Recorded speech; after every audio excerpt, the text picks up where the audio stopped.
Hello students, good morning. We are learning chapter number 3, that is factors affecting entrepreneurship development. उद्योजकता विकासावर परिणाम करणारे घटक याचा आपण अभ्यास करतोय. So these factors are divided into two parts, internal factors and external factors. Okay, we are discussing already 4 to 5 factors, that is individual personality, personal motivation, ambition, education, family background, friend circle. बरोबर, इथपर्यंत आपण काय केले होते, discuss केले होते.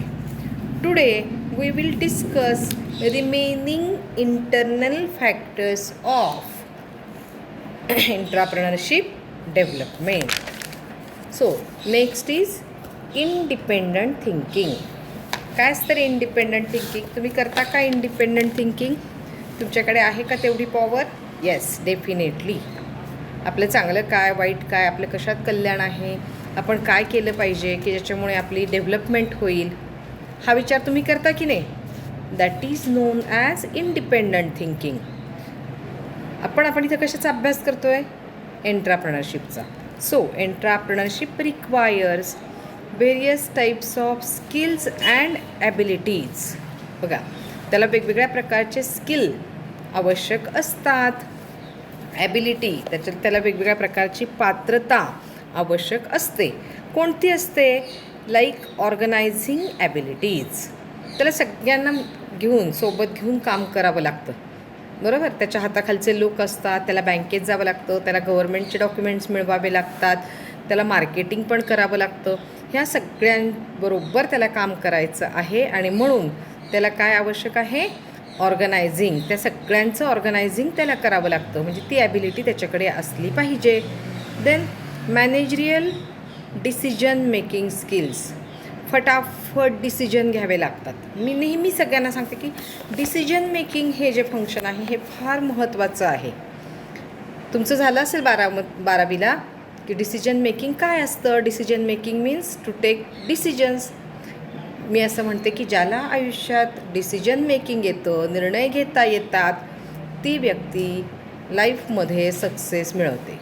मग त्याने घेतलेले डिसिजन मे बी राईट और may be wrong, may be positive और मे बी निगेटिव्ह, कसेही डिसिजन असू देत, त्याला काय करता आलं पाहिजे? डिसिजन घेता आले पाहिजेत. बरोबर, पटापट वेळेला बघू, करू, नंतर असं जर तो करत बसला तर तो लाईफमध्ये कधीही सक्सेस मिळवू शकत नाही. आणि मग ह्या एंटरप्रेनरला तर काय आहे की रॉ मटेरियल कुठून घ्यायचं, एखादेच डिफेक्टिव्ह रॉ मटेरियल आलं, सप्लायरच्या कंप्लेंट आहेत, कस्टमरच्या कंप्लेंट आहेत, गव्हर्नमेंटला डॉक्युमेंट द्यायचे आहेत, बँकर्सला ॲप्रोच करायचं आहे, उधारी वसूल करायची आहे. So many decisions are there. आणि मग हे डिसिजन्स फटाफट घेऊन ते प्रॉब्लेम सॉल्व करता आले पाहिजेत त्याला. बरोबर, प्रॉब्लेम क्रिएटर नसला पाहिजे, तो काय असला पाहिजे? प्रॉब्लेम सॉल्व्हर असला पाहिजे. म्हणजेच त्याला स्वतःचं इंडिपेंडंट थिंकिंग असलं पाहिजे, स्वतंत्र विचार त्याला करता आला पाहिजे. A person having such abilities and skills is in a position to think independently about his occupation.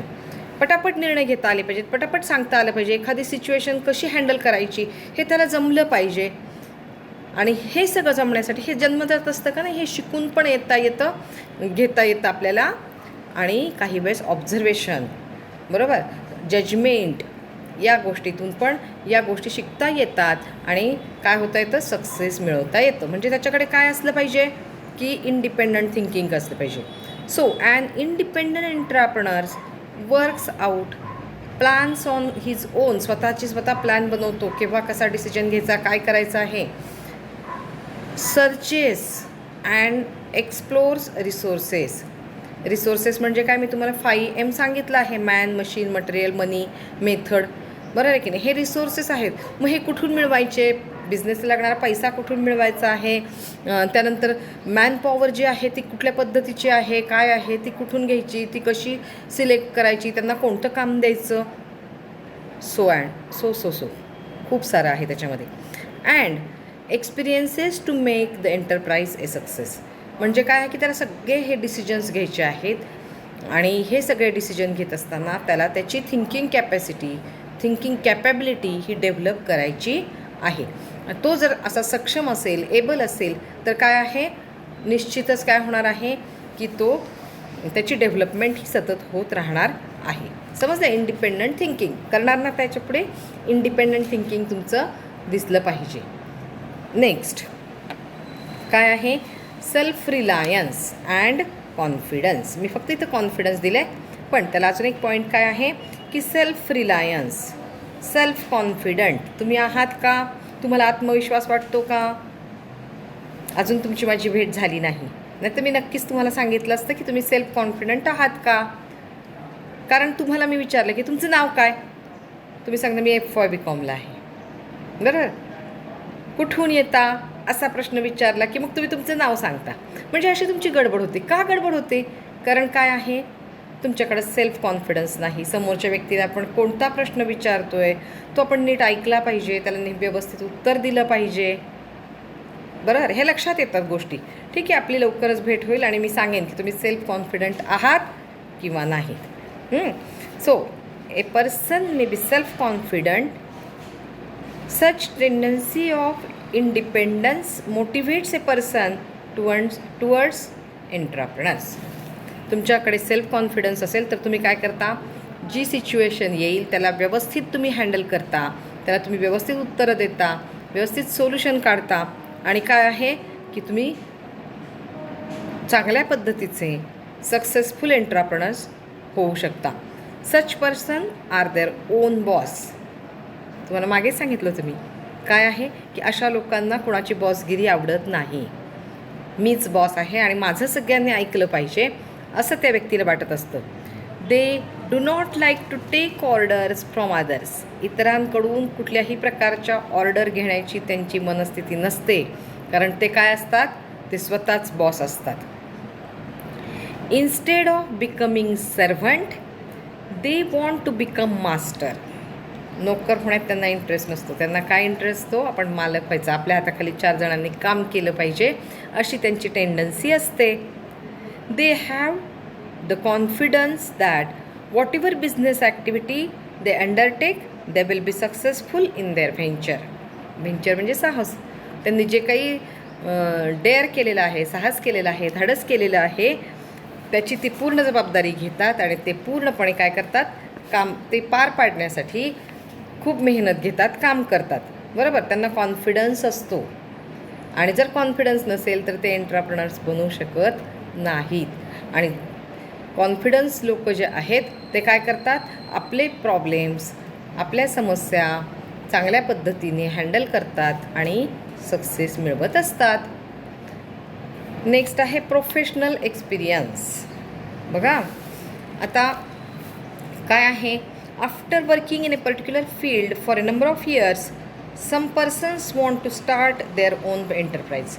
काही लोक काय करतात की एखाद्या फील्डमध्ये काम करतात, एखाद्या ऑफिसमध्ये काम करतात, 1 2 वर्ष 4 वर्ष पाहून घेतात, शिकून घेतात, ऑब्झर्वेशन करतात आणि मग आपली फर्म सुरू करतात.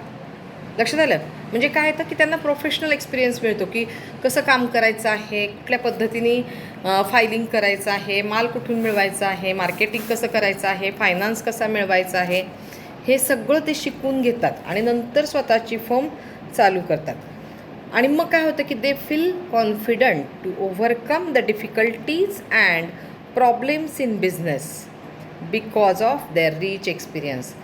जो काही पिरियड त्यांनी 1 2 वर्ष 4 वर्ष त्या कंपनीत घालवल्या असेल, त्या कंपनीतल्या अनुभवावरून त्यांना कॉन्फिडन्स येतो आणि त्यांना असं वाटतं की आपण हे सगळे प्रॉब्लेम फेस करू शकतो, आपण ह्या सगळ्या समस्या आपण काय करू शकतो, हँडल करू शकतो असं त्यांना वाटतं. आणि मग काय करतात, ते स्वतःचा बिझनेस चालू करतात. बेकरीमध्ये काम करतात काही लोक, शिकून घेतात सगळं, कुठून मटेरियल आणतात, काय आहे, कुठल्या प्रकारची मशिनरी आहे, कशी ऑपरेट करायची आहे, कसा सेल करायचा आहे, राहिलेल्या मालाचं काय करायचं आहे, कुठे बेकरी टाकली म्हणजे ती चांगली चालेल, कसं कर्ज मिळवायचं आहे. बरोबर? आणि मग काय होतं की मग त्यांना कॉन्फिडन्स येतो आणि मग ते स्वतःचा बिझनेस चालू करू शकतात. ओके. नेक्स्ट आहे सक्सेस स्टोरीज. आपल्या डिपार्टमेंटला खूप सारी पुस्तकं आहेत बरं का सक्सेस स्टोरीची. तुम्ही जेव्हा इथे याल प्रत्यक्ष तेव्हा तुम्हाला ती वाचायला मिळतील. छोटी छोटी पुस्तकं आहेत आणि तुम्हाला अभ्यासाला पण आहेत.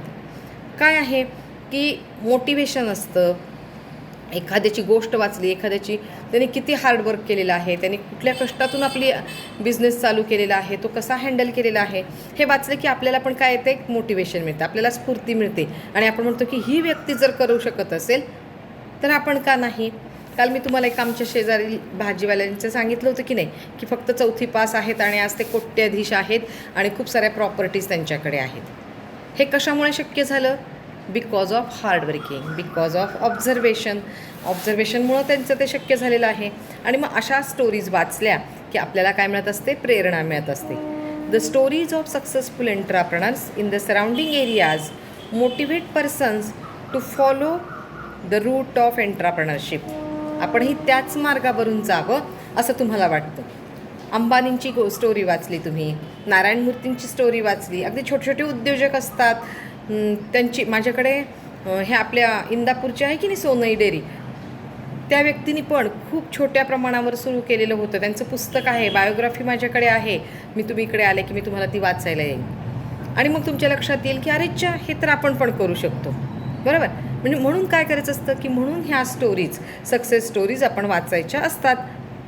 सच successful entrepreneurs are role models for the potential entrepreneurs. आणि मग अशातली एखादी व्यक्ती आपली काय होती, रोल मॉडेल होती की येस, मलाही त्याच्यासारखंच बनायचं आहे. बरोबर. For example, a young computer software engineer may be motivated by Bill Gates of Microsoft or Narayan Murthy of Infosys and so on. बरोबर आहे. मग त्यांना ह्याच्यापासून काय मिळू शकते, प्रेरणा मिळू शकते.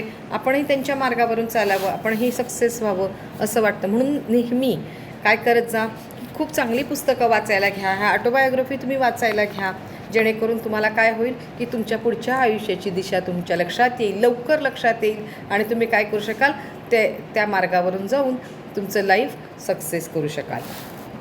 ओके. आता लास्ट आहे कंपल्शन्स. काय आहे कंपल्शन? खूप सारे परंपरागत चाललेले घरातून चालत आलेले बिझनेस असतात आणि मग काय असतं की देर इज नो ऑप्शन. कसलाही ऑप्शन नसतो. तो बिझनेसच काय करायचा असतो, तुम्हाला पुढे न्यायचा असतो. Certain compulsory reasons may also force the people to become entrepreneur. आणि असे पण काही घटक असतात की ज्याच्यामुळे काय होतं की आपल्याला बिझनेस करावा लागतो. काय आहे? सध्याचंच बघा, due to COVID-19 situation many people in the society lost their employment and now they are start their own businesses. त्यांनी काय केलं की खूप साऱ्या लोकांच्या नोकऱ्या गेल्यात. COVID-19नी फार हालाखीची परिस्थिती करून सोडलेली आहे. आणि मग अशा वेळी भाजीचा बिझनेस पण खूप लोकांनी सुरू केला आहे. ऑनलाईन कपडे विकतायत, ऑनलाईन साड्या विकतायत, ऑनलाईन ड्रेस मटेरियल आहेत. बरोबर. हे पण खूप लोकांनी सुरू केलेलं आहे. म्हणजे काय आहे की एखाद्या परिस्थितीमुळं तुम्हाला काय होतं की तुमची एम्प्लॉयमेंट जाते, तुम्ही अनएम्प्लॉयड होता आणि कंपल्सरीली तुम्ही काय करता, एखादा छोटा बिझनेस सुरू करता अनएम्प्लॉयमेंट क्रिएट झाल्यामुळे. ओके. काही वेळेस काय तर डिससॅटिस्फॅक्शन, आपण जो जॉब करतो त्याच्यामध्ये सॅटिस्फॅक्शनच मिळत नाही. सगळ्या गोष्टी आयुष्यातल्या आपण आपल्या कशासाठी करत असतो की आपल्या सॅटिस्फॅक्शनसाठी करत असतो. जर आपल्याला आपल्या जॉबमधून जर सॅटिस्फॅक्शन मिळत नसेल तर आपण काय करतो, तो जॉब सोडून देतो आणि एखादा बिझनेस सुरू करतो. बरोबर. Dissatisfaction. Then urge to use technical or professional knowledge and skill. जर तुमच्याकडे काही एखादं टेक्निकल स्किल असेल, म्हणजे एखाद्याला आवड पण असते काही फ्रीज दुरुस्त करायच्या, मोटर गाड्या दुरुस्त करायच्या, आणि मग तुम्हाला असं वाटतं की आपण ह्याच्यातच का करिअर करू नये. शिक्षण वेगळं असतं आणि आवड वेगळी असते. मग तुम्ही काय करता की तुमची आवड लक्षात घेता आणि त्याच्यानुसार काय करता, तुम्ही त्या बिझनेसचं सिलेक्शन करता. बरोबर. Then desire to put the ideal funds to use. काही वेळेस अचानक तुमच्याकडे फंड येतात किंवा असतात, काही तुमच्याकडे फंड आलेले आहेत. मग आपण हा फंड इन्व्हेस्टमेंट करण्याच्या ऐवजी हा फंड जर इन्व्हेस्ट करून एखाद्या बिझनेसमध्ये इन्व्हेस्ट करून तो बिझनेस जर आपण चांगल्या पद्धतीने चालवला तर काय होईल, आपल्याला खूप चांगला पैसा मिळेल आणि खूप चांगलं स्टेटस मिळेल असा विचार केला जातो आणि काय केलं जातं, बिझनेस चालू केला जातो. A large number of technically qualified people after gaining initial experience and confidence start entrepreneurship. The people who are not satisfied by their growth in the profession or in employment try entrepreneurship. तुम्हाला मी सांगितलं की job satisfaction आहे का, तिथे आपली growth होणार आहे का, तिथे आपल्या टॅलेंटला स्कोप मिळणार आहे का, याचा विचार केला जातो. नसेल तर काय केलं जातं, बिझनेस चालू केला जातो. समजलं. आता लास्ट फॅक्टर आहे अदर पर्सनॅलिटी फॅक्टर्स. आता याच्यामध्ये काही असे पर्सनॅलिटी फॅक्टर्स आहेत की ज्याच्यामुळे काय होतं की तुमची एंट्राप्रेनरशिपची डेव्हलपमेंट कशी होते, काय होते, डिपेंड असतं. First, initiative. खूप वेळा मी बोलत असते, खूप मोठा व्हिडिओ झाला, हा शेवटचा पॉईंट आहे. मला जर तर डिटेल सांगायचा आहे, मी तो तुमचा नेक्स्ट लेक्चरला घेते. Okay, bye.